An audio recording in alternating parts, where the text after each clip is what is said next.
Китайский режим прилагает огромные усилия для легитимизации и искажения истории оккупации и преступления систематического геноцида в регионе Синьцзян, а также пытается популяризовать палача Цзю Цзунтана, одного из последних представителей Маньчжурской империи, который вторгся в Восточный Туркестан в 1876 году и уничтожил сотни тысяч уйгуров, заставив их мигрировать в другие страны, и сыграл важную роль в оккупации Восточного Туркестана в качестве великого героя и командира-освободителя. В сентябре этого года сфабрикованный материал с темой освобождения Цзю Цзунтаном Синьцзяна был официально добавлен в учебную программу средних школ, старших школ и университетов, а в прошлом месяце он был представлен общественности на церемонии открытия недавно созданного так называемого Института культурных исследований Цзю Цзунтан в Кумуле.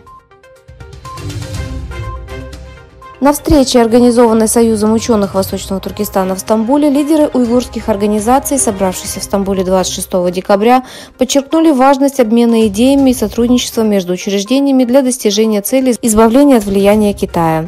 Во встрече приняли участие лидеры и представители 45 уйгурских организаций, работающих в сферах политики, исследования и СМИ и образовательных учреждениях Турции. Председательствующий на встрече вице-президент Союза ученых Восточного Туркестана Абдусалим Алим рассказал о цели и важности встречи, подчеркнув важность укрепления сотрудничества между организациями, объединения для решения проблем, примирения по общему вопросу и совместной работы по избавлению от врага – Китая. Газета The Wall Street Journal утверждает, что Центральное разведывательное управление ЦРУ США не смогло развить потенциал гуманитарной разведки в Китае с тех пор, как президент КНР Си Цзиньпин вступил в должность в 2012 году. Согласно докладу газеты, со ссылкой на бывших и нынешних американских чиновников, ЦРУ пытается нарастить свой потенциал гуманитарного шпионажа в Китае, который организация считает своей важнейшей целью разведки.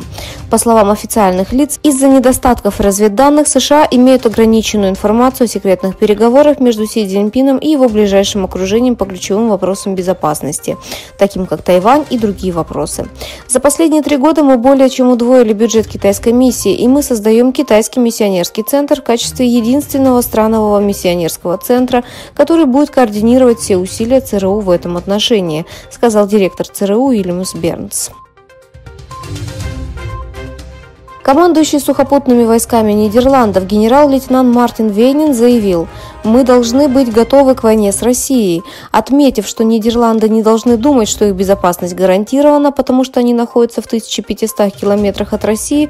Вейнин сказал: «Есть только один язык, который понимает Россия, и это сильная армия». В этом контексте Вейнин заявил, что необходимо ликвидировать дефицит кадров в Министерстве обороны.